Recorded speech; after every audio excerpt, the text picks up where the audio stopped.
Start by extruding a surface in the side view.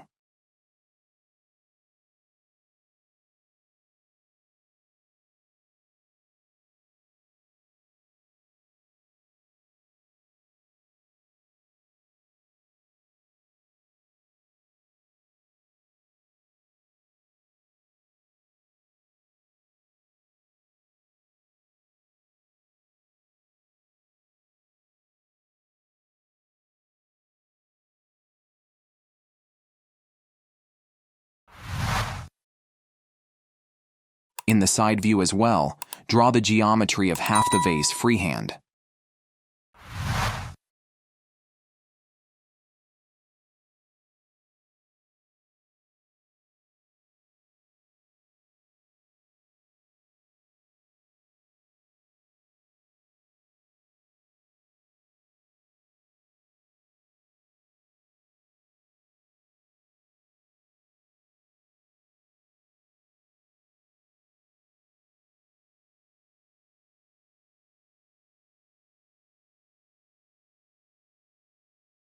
Finally, proceed to create a revolution of the surface.